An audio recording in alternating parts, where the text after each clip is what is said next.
Grand Rising, good morning, and welcome to Cut to the Chase. My name is Sylvester Rivers, aka Sly Rivers, and we are broadcasting on April 25th, 2025. Today, a very special show. We're going to be, well, I'm biased, every show is special, but we're going to be broadcasting the hearings from the reports to the Senate Armed Service Committee. Well, first, we'll hear response to Senator Roger Wicker. He's the chair of the Armed Service Committee. And just listening to this, it sounds so scripted. It sounds like this is the template for imperialism. They all had talking points, the same talking points.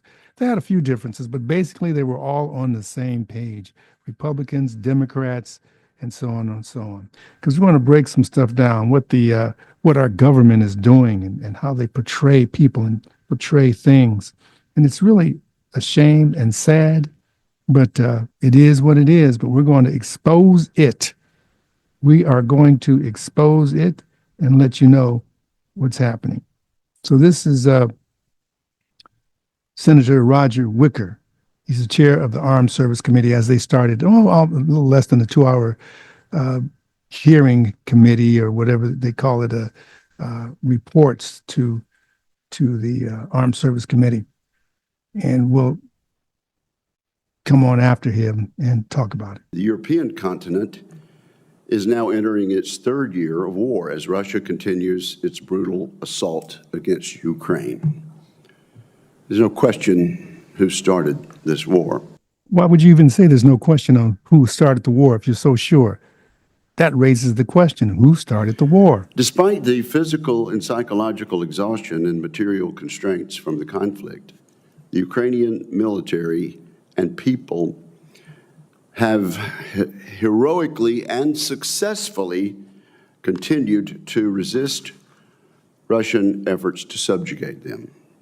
The war serves as a brutal reminder that Vladimir Putin has chosen to become an enemy of the West and to throw away Russia's future. So Vladimir Putin has chosen to become an enemy of the West. He just decided, I think I want to be the enemy of the West. Not looking at the coup that the West orchestrated in 2014 and put in a hostile person that was Zelensky to put weapons on Russian border. The Department of Defense is right to label China as our pacing threat. Nonetheless, Russia and its thousands of varied nuclear weapons continue to pose an existential danger to the United States and to our allies. So China is a threat, and also Russia, because of their weapons that they have. How far away is Russia from the United States? And can endure heavy cost. The Russian industrial base, aided by China, North Korea, and Iran, has demonstrated its ability to sustain Putin's army. Russia would likely use any pause in fighting to reconstitute its military. I say all this to make a simple point. We cannot wish away the Russian threat. The Russian threat. What is that Russian threat? Trying to be safe so you don't have a hostile United States, which is trying to weaken them to get to China on your borders. You have missiles on your border. You have long-range missiles on the border. And when they're supposed to sit back and twiddle their thumbs and just say, oh, it's okay, you can have missiles on our border. What would the United States do if Russia had missiles on the Canadian-U.S. border, on the Mexican-U.S. border, and Cuba or any of the islands? They would go nuts. But it's okay for the U.S. to have missiles, long-range missiles, on Russia's border. It looks like somebody wrote this for him and he's reading it. Let's continue. Despite Russia's aggression, there are some who believe now is the time to reduce drastically our military footprint in Europe. This is a viewpoint with which I disagree. I'm troubled that this deeply misguided and dangerous view is held by some mid-level bureaucrats within the Defense Department. We're listening to a meeting of the U.S. Senate Armed Service Committee. Took place on April 3rd, 2025. There's two generals that they're are testifying or or telling what's going on. General Michael Langley, he's the commander of U.S. Africa Command, and Christopher Coverley, commander of the European Command. And they're responding to questions by senators, specifically Senator Roger Wicker and Senator Reid. And joining me now is Netfa Freeman. He's going to help break down the comments by these generals and these senators. Netfa, how you doing, brother? I'm all right, brother. Listen to this, and then let's get your thoughts on it. And folks, Okay. it's going to get hot up in here because these folks, this is like the epitome of imperialism, sitting down, American exceptionalism, talking about how great they are in Africa and around the world. And as you heard the other clips, it's just a mess. Here we go. Netfa, listen to this and then give me your feedback. For more than 3 years, UCOM has been the backbone of the international effort to support Ukraine in its war of survival against Russia. UCOM has enabled the Ukrainians to succeed on the battlefield while sending an unmistakable message to America's adversaries around the globe. However, in recent months, the position of the United States has reversed. The Trump administration has repeatedly shown disrespect and contempt for NATO and our European allies. The Trump administration has begun negotiating with Vladimir Putin, but has surrendered much of our strongest leverage for nothing in return. As the administration seeks to negotiate an end to the war, I would point out that Russia is not in a strong position. Putin has sustained staggering costs in Ukraine, including more than 200,000 soldiers killed and hundreds of billions of dollars of military equipment and weapons destroyed. Russia has even turned to North Korea for reinforcements. In addition, Russia's closest ally in the war, Iran, is weaker than it has been in decades due to recent Israeli and U.S. actions. Okay, Netfa, Russia is also what do you think of that? Well, I mean, He's talking about how badly Russia's getting beat. right. I mean, at least, I don't know. I think the people have to begin to believe their own hogwash at some point. It's the only thing that can rationalize why they're doing what they're doing. And they have to have some sort of, have to uphold the facade of legitimacy. Anyone who's paying attention to what's going on knows that Ukraine lost that war a long time ago. And the United States is sacrificing thousands of lives of Ukrainian people and those Russians who are dying too in combat, just for their war, their proxy war of Russia. Is folly. They've always thought that their intention was to weaken Russia, to weaken its military, and so that they can fortify a NATO border, a NATO border surrounding Russia. But it's just folly to believe, that Ukraine could do this and that they could support Ukraine to the extent of weakening Russia. And I mean, to the extent that Russia would be losing the war. And we're not going to pretend that this is not having any impact on Russia, but they're not talking about, it should be national news that they talk about Ukrainian soldiers defecting and running. I mean, this is the news that's coming out. That you're not seeing on Western media, but there's a lot of, with the advent of the internet, you can actually see news from other credible sources from around the world that actually show Ukrainian soldiers who have defected and have left, and there's just so much destruction in Ukraine and that those regions of the country. And there's just nothing about this that reflects the truth and what the person is saying. Right, but what it is, go ahead. Let's go to the next clip and get your comments on that one. Russia is also investing heavily in disinformation campaigns across the continent to spread anti-Western movements, undermine democracy, and promote Russian-backed authoritarian leaders, especially in regions like West Africa. It would seem that America's competitors recognize that to neglect Africa is to invite long-term strategic peril. General Langley, given these challenges, Africom must continue to explore new methods to maintain U.S. security interest in the region. To do so, It is important that your command receives the resources it needs to maintain engagement and increase situational awareness across the continent. I would appreciate your thoughts on the wide-ranging set of challenges and what your command needs to best address these challenges. As we know, economic and political stability is essential for any partner nation anywhere in the world. For decades, we have relied upon our State Department diplomats and the U.S. Agency for International Development, or USAID, to develop deep, lasting relationships that can outlast China and Russia's economic coercion.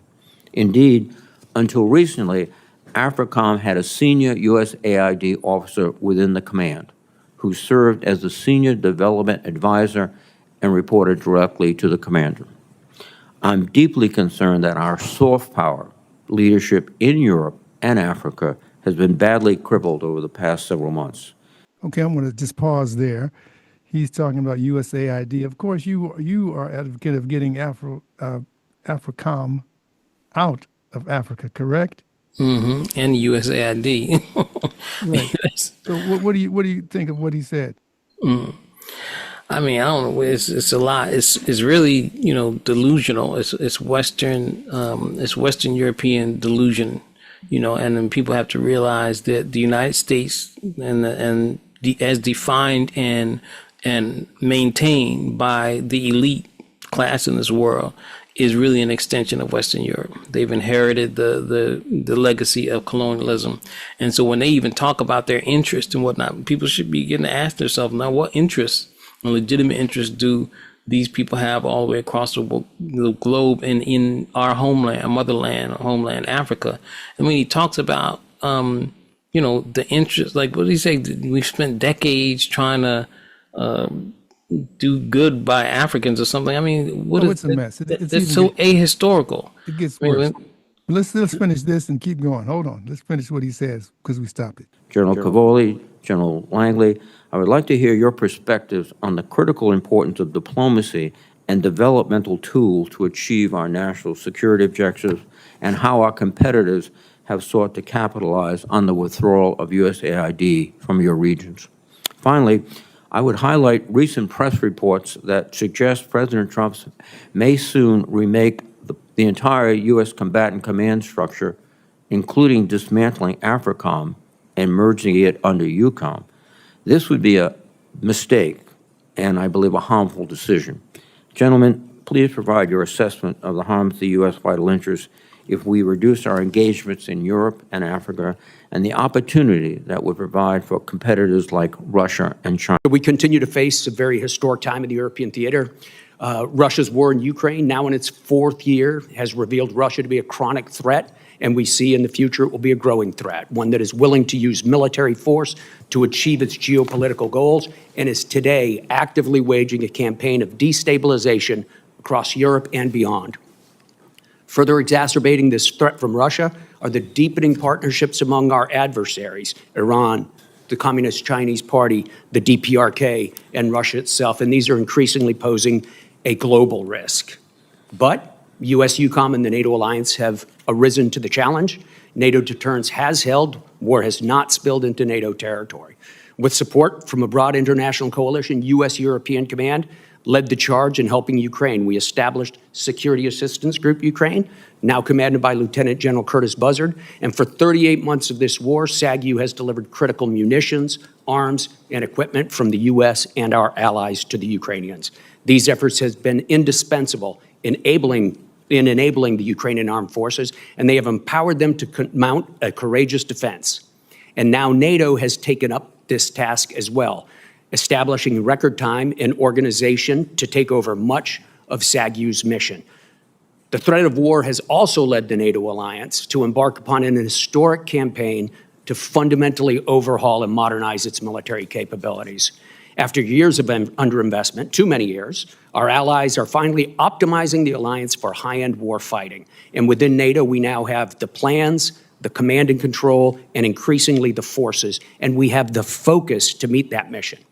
And while there's still much to do, our allies are investing at a rate we haven't seen since the end of the Cold War, a 40% increase in spending since February of 2022. There you go. Doesn't he sound like G.I. Joe Yeah. Joe Yeah. America. And so it's interesting because everything's a military solution. Everything's combative and whatnot. And if people really pay attention to it, all of the accusations he leveled are unsubstantiated. He doesn't substantiate anything.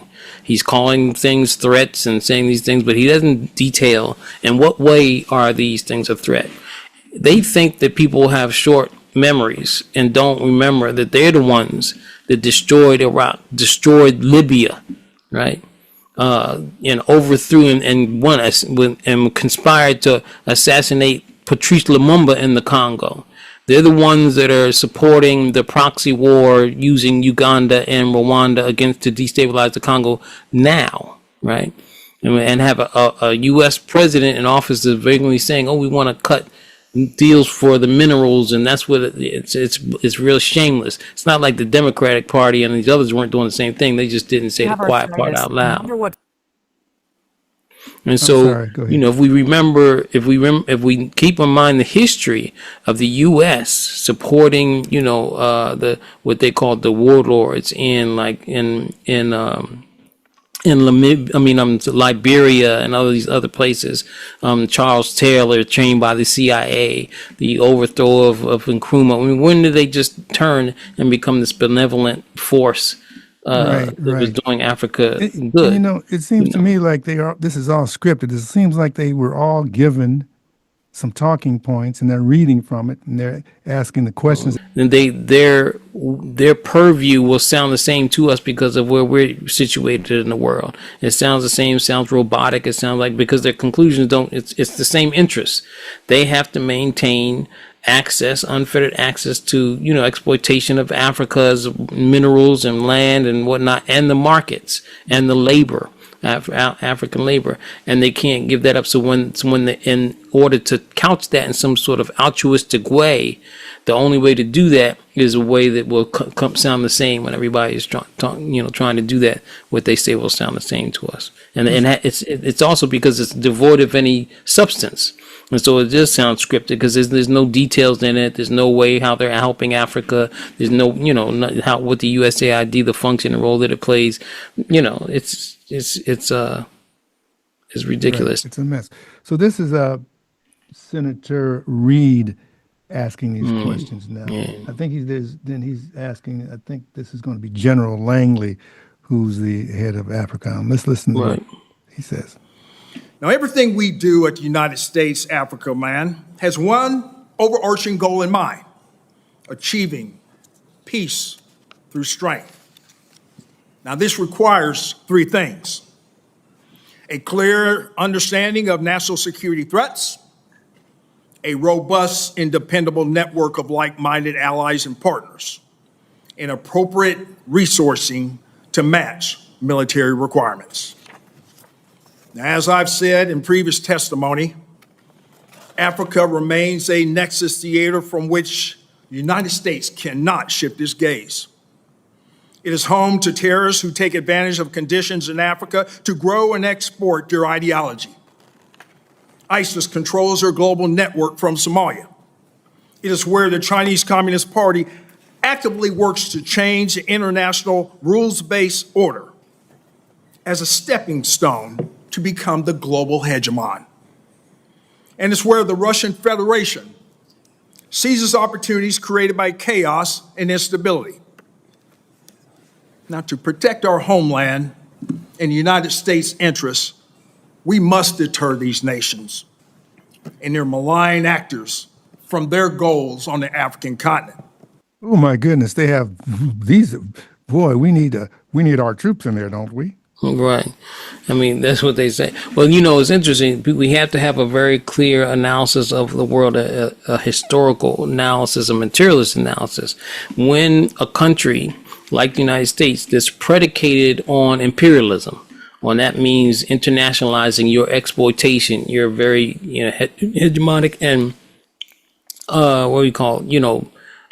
violent exploitation of other places, then when you utter the term national security interest, you are talking about some places around the world that ain't within your borders, or ain't with, and the United States, and people forget, is also a settler colonial project.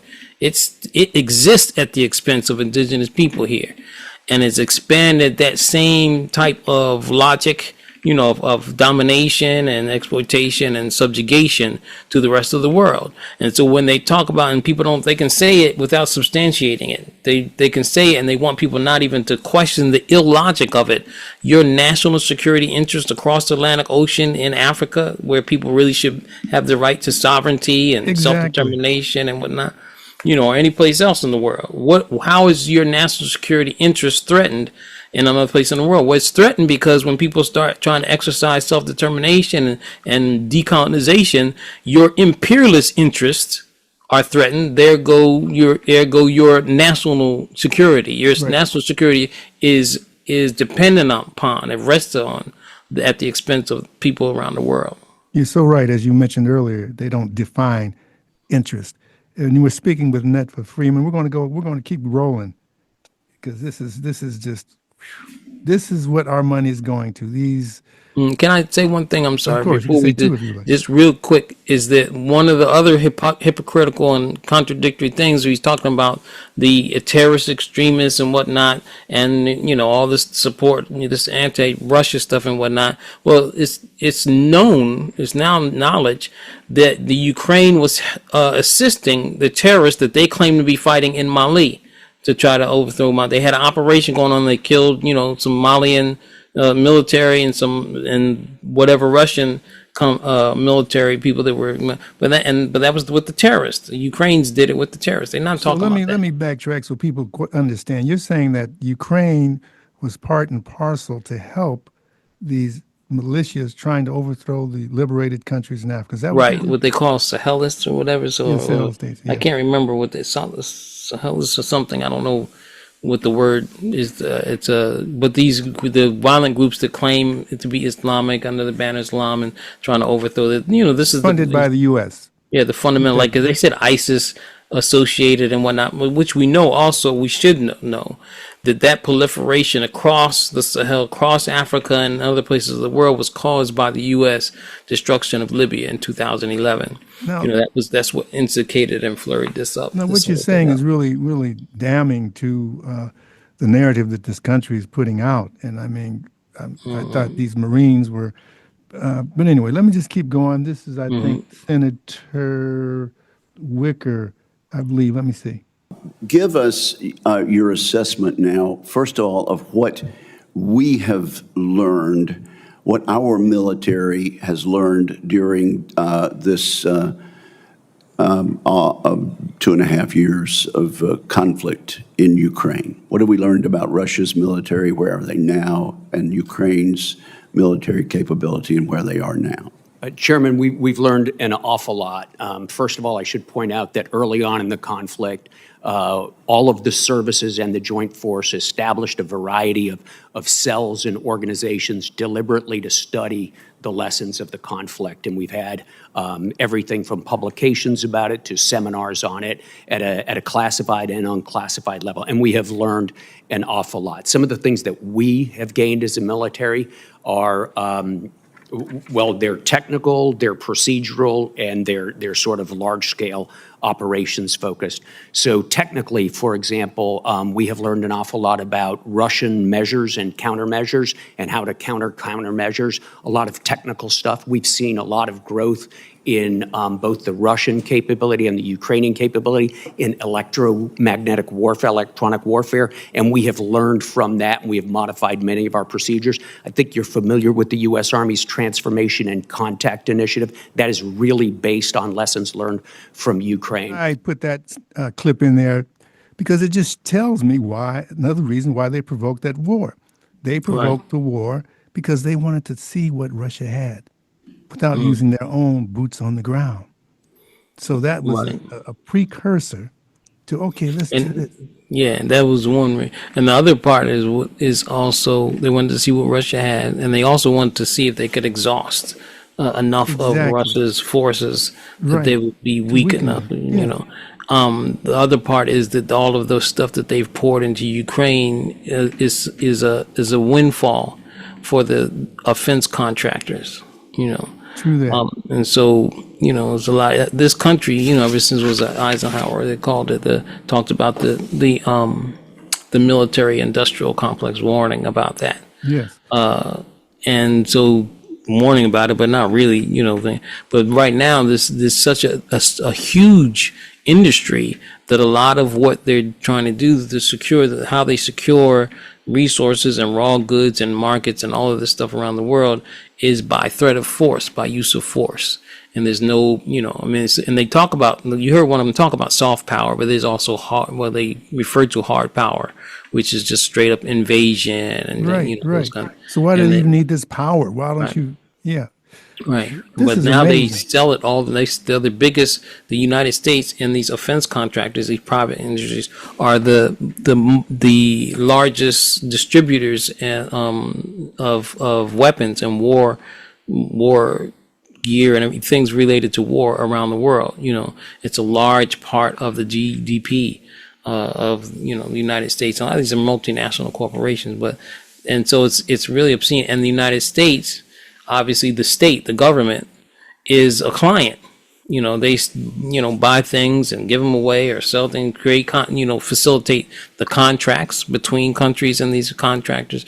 And so that's why there's so many hundreds of billions of dollars per year spent that's outshadowing, you know, the human needs, the social programs is spent on military. And the politicians can have interest in these corporations that make the weapons. Let's continue.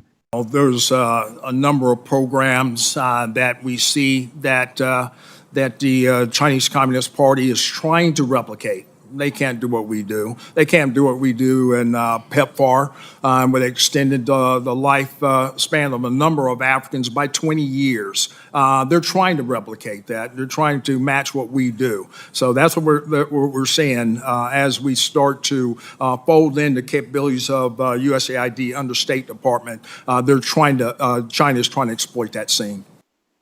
Ooh. Your thoughts? Just competitors, their strategic goals. What are their strategic goals? They say so much stuff without really detailing it, you know, without giving it any kind of inventory. You know, people just assume that they're telling you something and they're not telling you anything. But we don't really need them to do it. We know what they are. Now the USAID, and people should understand what it does is circumvent the responsibilities of, at least definitely on the African continent, but in this instance, we're talking about the African continent. It circumvents the role and responsibility, the responsiveness that these governments should have to their people. Why are you give out grain and whatever you're giving out on, this a lot of this inferior quality too, when the government should be, what are they doing? Where's all the, if Africa is the richest continent on the face of the earth in terms of mineral resources and all kind of other things, then why would they need the USAID to come in and give back to them? And that's why some countries are happy that they're gone. They say, no, we don't need you because we realize this is a control factor. Aid is a weapon. And keep listening. Don't turn that dial because we're going to get deeper into this because they've lost their minds. They're losing control of Africa. They're losing control. They see other countries in there, so they make it into some kind of competition that they're our enemy, whereas they're just losing the gold, the diamonds, and all. They can't talk about anybody inviting them in and all that, and even then, if they could point to anybody, it would be some government that's unpopular with the people.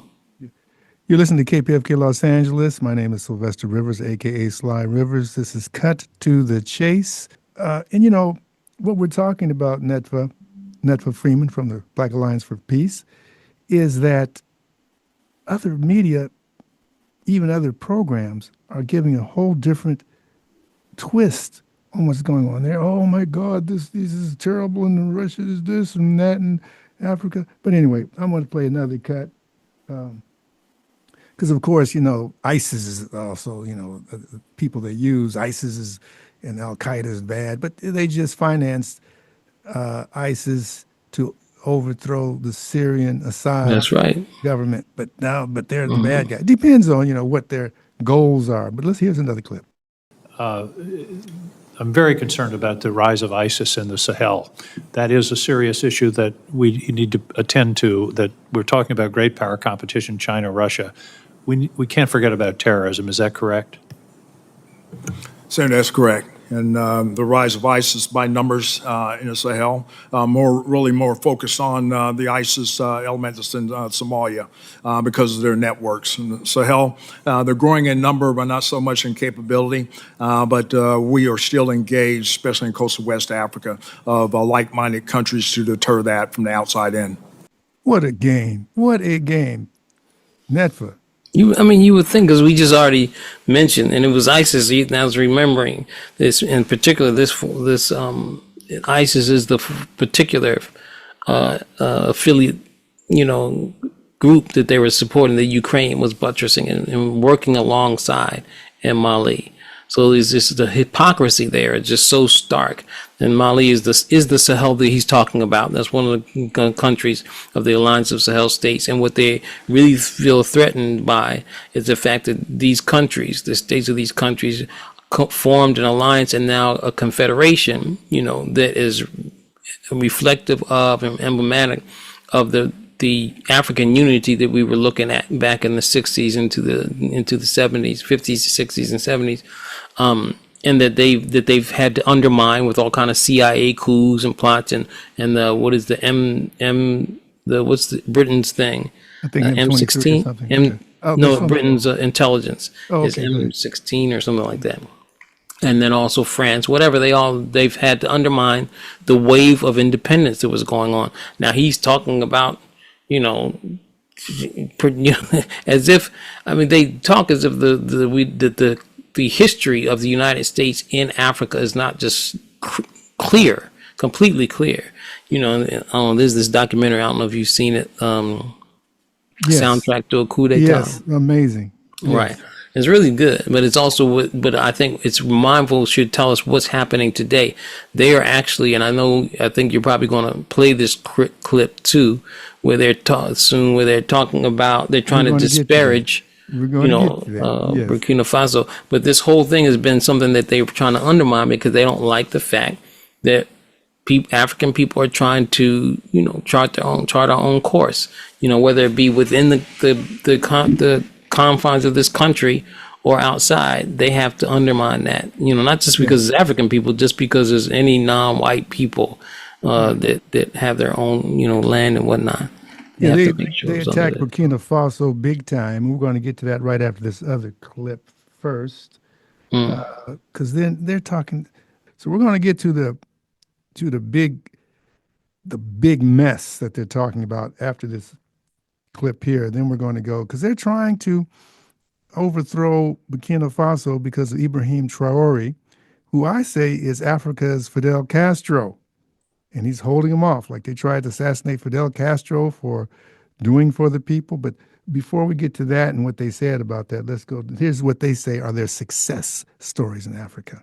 Are there success stories for the citizens of African countries when these larger, more prosperous nations or companies from more prosperous areas come in and exploit these minerals? What I'm asking is that does it ever redound to the benefit of the citizens there in Africa? Chairman, there's very few cases.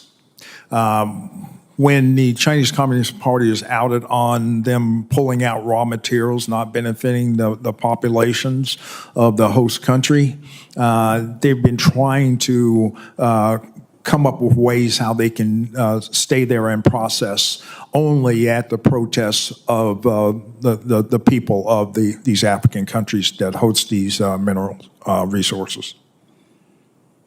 Okay. So is there any exception? Can you point to any success story where the people of one country or one or two countries have actually benefited substantially? Not on China's behalf. Well, okay. Not on China's behalf. There's just these mining concessions. It just doesn't turn out real well for the African countries. And do the countries that are receiving entreaties from the Belt and Road Initiative, are they more and more mindful of that now and therefore reluctant? Yes, and that's where we need to be able to do information operations to illuminate some of the irregularities and some of the malign type activities of the Chinese in the African countries. Netfa Freeman, that was very interesting. Go ahead. First of all, I mean, it's just so much there. First of all, they're talking as if African people are too stupid to know what's in our best interest. They got to tell us what it is. That's where we have to do more to make sure these stupid Africans know that China don't mean them no good. Secondly, when they're just the assumption, unsubstantiated assumption or accusation that this extraction and all that. I'm not saying it's good. I'm not making any excuses for any other country in terms of what their interests are. But the Belt and Road Initiative those are deals that are creating infrastructure in Africa. Whatever they get in return, I'm not trying to say that it's some selfless, altruistic. I'm just not making any comments on that. But this is something the West has never done for Africa, and they're talking China, about these. Huh? That Belt and Road Initiative. Yeah, by China. Go ahead. I didn't say that. What did I say? I'm sorry. No, you're good. You're good. Okay, I meant to say China. I don't know what I said. But anyway, and then he mentions these companies like, inferring Chinese companies, I guess, or Russian companies. Chinese companies are with this not getting anything in return. Have we not heard of De Beers and Oppenheimer and Nestle and Hershey and these things? I mean, all these Right. I mean, all the uranium countries that extract. I mean, these companies extracting uranium from and never what if? Africa. China didn't make Africa poor. Colonialism did it. Notice how he phrased Not the poor, question, because he didn't phrase the question about China, but they had to go there because he said, "Are there any success stories?" Well, United States has been there forever. Right, and there's no success stories No in that. success stories. So they tried to pivot to, China's. Right, so it's deflection. But they, because we're not, they are counting on people not having a grasp of not only the geopolitical situation and the history, these different multinational corporations that are from the West. Now, the ones I'm naming are generally U.S. held ones, but they're from ones that in Africa. France and Canada and Italy and all these have also, they've been plundering Africa for decades. And now China comes and the fact that it has companies that are having deals, but they also have added to it the Belt and Road Initiative that is creating bilateral agreements between the countries. It's respect. Whatever you could say about it, it's a bilateral agreement. And if the countries in Africa, the compradors, whoever, if it's not benefiting the people of Africa like it should be, then that's a question of neo-colonialist compradors that has been enabled by the West, not because China's not going, they haven't invaded a country because it didn't comply with them. They haven't put sanctions on a country or anything like that. They've even given out loans and then forgiven the debt on the loans, As did Russia. Right. They don't have structural adjustment programs and all that like the Western institutions, the World Bank and the IMF and all that, where they impose things in conditions in which you have to, lower tariffs and all kind of, and invite foreign companies in and all those kind of things and give away land. These are the structural adjustment privatize things. These are the structural adjustment programs that the West levies. This is what has made Africa, I won't say poor, because it's not poor, but underdeveloped and in dire straits, despite being the richest continent on the face of the earth. That's why they can't detail any of this when they're talking about China. They can't give you any specifics of how what China is doing is detrimental to the country. Wow. And so let's keep going. Here's our last cut, and this is, to me, amazing, because there is a success story in Africa, but it's not because of the West. It's because of the Africans said, okay, get out. Get out, France, get out, America, get out. And that success story are the three, what they call Sahel states, Burkina Faso, Mali, and Niger. And they've created an alliance, and they've started to get their own currency, and they have to get protections because, like in the past history, the U.S. wants to assassinate them. They want to kill them by using other people to kill them. And what they're nationalizing the land, having the farmers develop the land.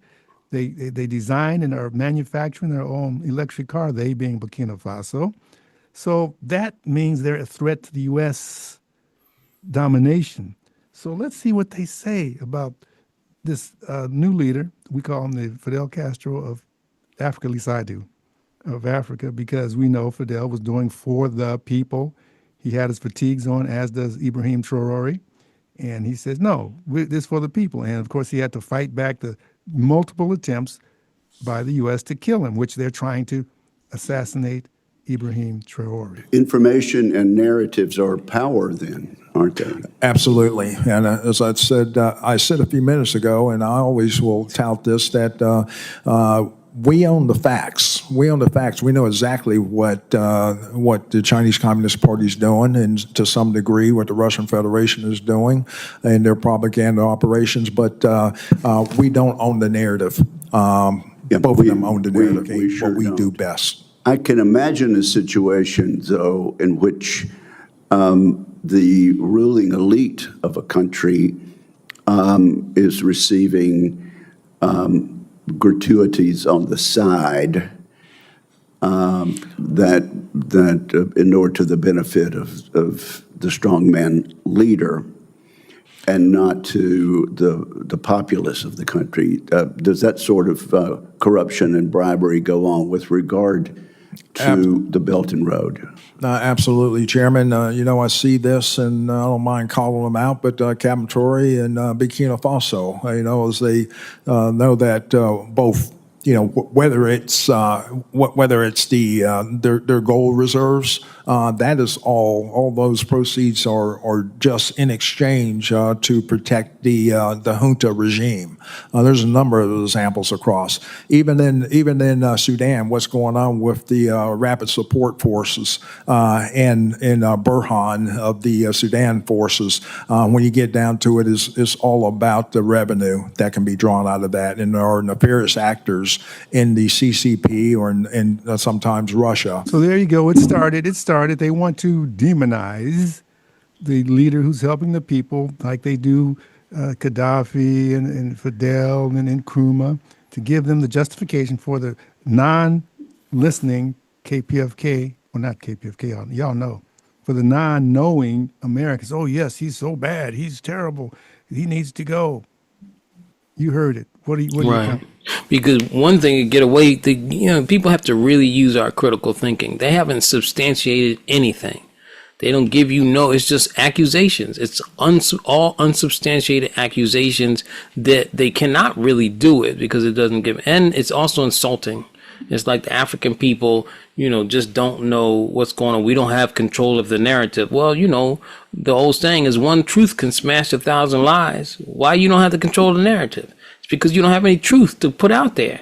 You can't, you don't have any details. You don't have any facts that will stand up to scrutiny. You don't have anything, a story that will stand up to scrutiny. That's why you don't control the narrative.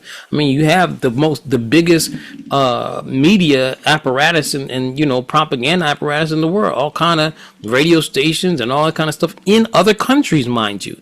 That's what USAID was doing, I mean, that kind of stuff the USAID was doing in France 24 and all that. These are outlets that put out Western propaganda within other countries in Africa, And so USAID funds media outlets on the continent of Africa. Why don't you control the narrative?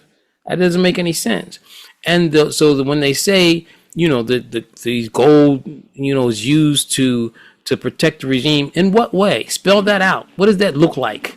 Right? We do know that they've created gold refineries because gold is something they've been extracting. Burkina Faso is one of the largest deposits of gold on the African continent. That was big extraction export. And then they, instead of allowing their mines, everything to be owned and all the gold be extracted and refined, and then whatever anything that not much can be made out of gold though. Now they've taken control of it and are refining it themselves so they can control the proceeds and have more of the proceeds. That's what's happening. Now when you say protect, I mean, they don't even outspell what that's supposed to mean. In what way are they using it to protect? It doesn't even make any sense. We're speaking with Netfa Freeman from the Black Alliance for Peace, the co-coordinator for the Africa team. For the African team. Last comments on this. This is, I mean, what we're seeing now is there's another war. They're fighting so many wars. They're trying to subjugate Africa, keep those It's desperation. for free. Desperation, I would agree. Your last thoughts, Netfa. Thank you for joining. The people have to also remember also that these countries, the leadership and these military governments were ushered in with massive demonstrations of support by the people. And that support has not waned. If it has waned, it's very little. They're still popular, most popular. And no one's looking for France to come in or US to come in and protect them. That's not what's on the ground. And that's why you don't hear it as part of their narrative. And nothing in that Senate, hearing or anything talked about massive demonstrations against these governments. Well, They can't point to it. Let's cut to the chase. When a country nationalizes, I like what you did there. when they nationalize their mineral resources, like Venezuela said, okay, we're going to nationalize our oil. When Cuba says, okay, we're going to get rid of these casinos and whorehouses and take it back. When Libya says, okay, we're going to empower the people, then they're a threat. And that's right. What's happening in Africa. That's what's happening. They're saying, no, you cannot take our minerals. We're keeping them. So the United States is in another war to try to keep its imperial privileged people happy. And Right. folks, get over it. And it's almost even more insidious than our people saying in Africa. I say our people in Africa saying that we're keeping it. It's saying that we're controlling how it goes out. You can have it. You just got to pay the rates that we say. We're just not going to give you our minerals without some type of compensation, fair compensation that we set. And then they've been stealing it. They give them the mineral resources. They ship them over to London or the U.S. or wherever. They process it and then sell it back at inflated cost. So it's a new day, y'all. And the only good thing about Trump is the empire is falling quicker. Okay, You've been listening to Cut to the Chase. My guest has been Netfa Freeman, and my name is Sylvester Rivers. Join us. Actually, we might continue this on Tuesday morning, 7 a.m., so tune in then. 818-985-5735. Hit option 2 and subscribe. Thanks, Brother Netfa. Thank you.